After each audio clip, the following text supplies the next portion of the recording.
Hi guys, അങ്ങനെ ഒരുപാട് പേരുടെ കാത്തിരിപ്പിന് ഒടുവിൽ എയ്തറിൻ്റെ ചാർജർ റീഫണ്ടിനുള്ള ഫോം വന്നിരിക്കുകയാണ്.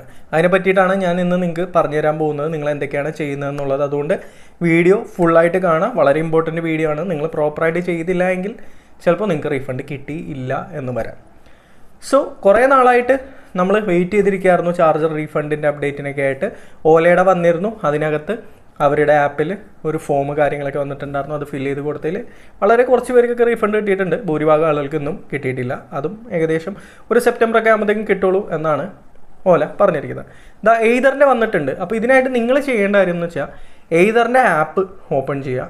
അതിലെ താഴെയുള്ള ടാബിൽ ഏറ്റവും അറ്റത്തെ ഓപ്ഷനിലേക്ക് പോവുക. പ്രൊഫൈൽ, ഒരാളുടെ രൂപമുള്ള ഒരു സെക്ഷൻ. അവിടെ പോകുമ്പോഴത്തേക്കും അതിൽ ഏറ്റവും താഴെ നിങ്ങൾ ഈ ഫോട്ടോയിൽ കാണുന്ന പോലെ അവിടെ ചാർജർ റീഫണ്ടിനായിട്ട് അപ്ഡേറ്റ് കൊടുക്കാനുള്ളൊരു ലിങ്കും കാര്യങ്ങളൊക്കെ ഉണ്ട്. അപ്പോൾ പ്രത്യേകം പറയട്ടെ, ഇത് എല്ലാവർക്കും വന്നിട്ടില്ല. വരാത്തവർ വെയിറ്റ് ചെയ്തിരിക്കുക. അതല്ല, നിങ്ങൾക്ക് വെയിറ്റ് ചെയ്യാൻ പറ്റുന്നില്ല എങ്കിൽ എയ്തറിന് ഇമെയിൽ ചെയ്ത് നോക്കാം. കുറേ പേർക്കൊക്കെ വന്നിട്ടുണ്ട്. നമ്മൾ ചെയ്യേണ്ട കാര്യം എന്ന് വെച്ച് കഴിഞ്ഞാൽ ഇത് ഓപ്പൺ ചെയ്തിട്ട് നമ്മുടെ ബാങ്ക് ഡീറ്റെയിൽസ് കൊടുക്കുക എന്നുള്ളതാണ്. ഇവിടെയാണ് നിങ്ങൾ ഏറ്റവും കൂടുതൽ ശ്രദ്ധിക്കേണ്ടത്. നമുക്ക് കുറച്ച് ഡീറ്റെയിൽസ് ഇവിടെ ഫില്ല് ചെയ്യാനുണ്ട്. ആദ്യം തന്നെ പേര് നമുക്ക് കൊടുക്കണം. പേര് എക്സാക്ട്ലി RC ബുക്കിൽ ആരുടെ പേരാണോ അവരുടെ പേര് തന്നെ നമുക്ക് വേണം. അതായത് ഇപ്പോൾ നിങ്ങളുടെ അച്ഛൻ്റെ പേരിലോ ഭാര്യയുടെ പേരിലോ സഹോദരിയുടെ പേരിലോ ഒക്കെയാണ് വണ്ടി എടുത്തിരിക്കുന്നതെങ്കിൽ RCയിൽ ആരുടെ പേരാണ് അതേ പേര് അവിടെ നമ്മൾ തെറ്റാതെ കൊടുക്കണം. അവരുടെ അക്കൗണ്ട് നമ്പർ നമ്മൾ കൺഫേം ചെയ്യണം.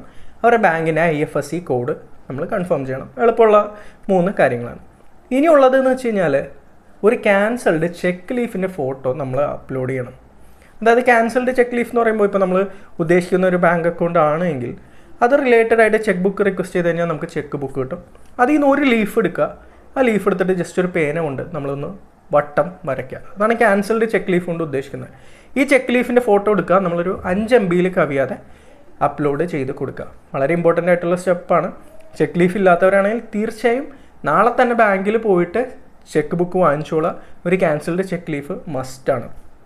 അത് കഴിഞ്ഞ് കഴിഞ്ഞാൽ തീർച്ചയായും നമ്മുടെ RC ബുക്കിൻ്റെ ഫ്രണ്ട് പേജ് ബാക്ക് പേജ് നമ്മൾ അപ്ലോഡ് ചെയ്യുക. 2 ചെക്ക് ബോക്സസ് ഉണ്ട്. അത് നമ്മൾ ടിക്ക് ചെയ്യുക. ടിക്ക് ചെയ്തിട്ട് സബ്മിറ്റ് ചെയ്യുമ്പോൾ നമ്മുടെ റീഫണ്ടിനുള്ള ഫോം നമ്മൾ ഫില്ല് ചെയ്ത് കഴിഞ്ഞു.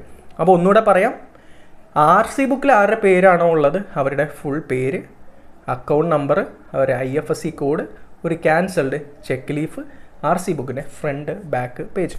ഇത്രയും നമ്മൾ ഫില്ല് ചെയ്ത് കൊടുത്തു കഴിഞ്ഞാൽ തീർച്ചയായും നമുക്ക് റീഫണ്ട് കിട്ടും എന്ന് പറയാൻ സാധിക്കില്ല. അതിനടിയിൽ കൃത്യമായിട്ട് എഴുതിയിട്ടുണ്ട്. ഇത്രയും ചെയ്ത് കഴിഞ്ഞാൽ നിങ്ങൾക്ക് റീഫണ്ട് കിട്ടും എന്ന് യാതൊരു ഗ്യാരൻറ്റിയും ഇല്ല. നിങ്ങൾ ഇത്രയും ചെയ്ത് കഴിഞ്ഞാൽ തീർച്ചയായും എയ്തറിൻ്റെ ഭാഗത്തുനിന്ന് ഒരു വെരിഫിക്കേഷനും വാലിഡേഷനും കാര്യങ്ങളൊക്കെ ഉണ്ടാവും. അതിനുശേഷമാണ് നിങ്ങൾക്ക് റീഫണ്ട് കിട്ടുക. പക്ഷേ അത് ഉടനെ കിട്ടില്ല.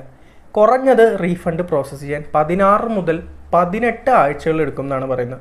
അതായത് ഒരു മാസത്തിൽ ഒരു 4 ആഴ്ച വെച്ച് നമ്മൾ കൂട്ടുകയാണെങ്കിൽ തീർച്ചയായും ഒരു 4 മാസം കൊണ്ടായിരിക്കും ഇത് കിട്ടുക. അപ്പോൾ ഇപ്പോൾ ജൂലൈ തുടങ്ങി, ജൂലൈ, ഓഗസ്റ്റ്, സെപ്റ്റംബർ, ഒക്ടോബർ. ഇപ്പോൾ ഒരു ഒക്ടോബർ നവംബറൊക്കെ ആകുമ്പോഴത്തേക്കും നിങ്ങൾ ഈ റീഫണ്ട് എക്സ്പെക്റ്റ് ചെയ്താൽ മതി. നിങ്ങൾ ഇതെല്ലാം ഫില്ല് ചെയ്ത് കഴിയുമ്പോഴത്തേക്കും തീർച്ചയായും നിങ്ങളുടെ വണ്ടിയുടെ ഡീറ്റെയിലുകൾ അവർ കാണിക്കും കേട്ടോ. നിങ്ങളുടെ വണ്ടിയുടെ നമ്പർ, എന്ന് പർച്ചേസ് ചെയ്തു എന്നുള്ള കാര്യങ്ങൾ, എത്രയാണ് നിങ്ങളുടെ ചാർജറിന് വരാൻ പോകുന്ന റീഫണ്ട് എമൗണ്ട് വരെ കാണിക്കും. റീഫണ്ട് എമൗണ്ട് എന്ന് പറയുമ്പോൾ പലർക്കും 5000 മുതൽ 19,900 സംതിങ് വരെ, അതായത് ഒരു 20,000 വരെയുള്ള റീഫണ്ട് എമൗണ്ടുകളുണ്ട്. അപ്പോൾ നിങ്ങൾ എല്ലാവരും ധൃതി പിടിക്കാതെ വീട്ടിൽ ചെന്നിട്ട് ആരുടെ പേരിലാണ് RC എങ്കിൽ അവരുടെ ID പ്രൂഫ് എടുത്തിട്ട് തെറ്റാതെ ഇതെല്ലാം ഫില്ല് ചെയ്യുക. ചെക്ക് ലീഫ് ഇല്ലാത്തവർ അപ്ലൈ ചെയ്യുക. ക്യാൻസൽഡ് ചെക്ക് ലീഫ് അപ്ലോഡ് ചെയ്യുക. RC ബുക്ക് കാര്യങ്ങളെല്ലാം കൊടുക്കുക.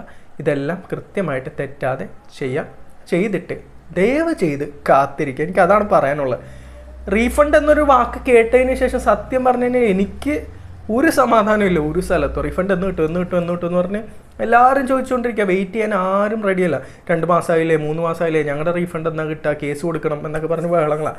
അപ്പോൾ ഇനി ഇത് ഫില്ല് ചെയ്ത് കഴിഞ്ഞാൽ തീർച്ചയായും 4 മാസത്തോളം നിങ്ങൾക്ക് ടൈം എന്തായാലും എടുക്കും. ക്ഷമയോടുകൂടെ കാത്തിരിക്കും. ഇപ്പോൾ ഞാൻ പറയുകയാണ് 4 മാസം എടുക്കും. ഇനി 2 മാസം കഴിയുമ്പോൾ വീണ്ടും വന്നിട്ട് റീഫണ്ട് എന്തായെന്ന് ദയവ് ചെയ്ത് ചോദിക്കരുത്. അപ്പോൾ ഇത്രയാണ് എനിക്ക് ഇന്നത്തെ വീഡിയോയിൽ പറയാനുള്ളത്. അപ്പോൾ ഈ വിവരങ്ങളെല്ലാം ഞാൻ നിങ്ങൾക്ക് പെട്ടെന്ന് അപ്ഡേറ്റ് ചെയ്ത് തരുന്നത് കൊണ്ട് തന്നെ റീഫണ്ട് കിട്ടുമ്പോൾ നമ്മളെ മറക്കരുത്. ഒരു ചായ എങ്കിലും നമുക്ക് വാങ്ങിച്ചു തരും എന്നുള്ള പ്രതീക്ഷയോടുകൂടെ നമ്മൾ നിർത്താണ്.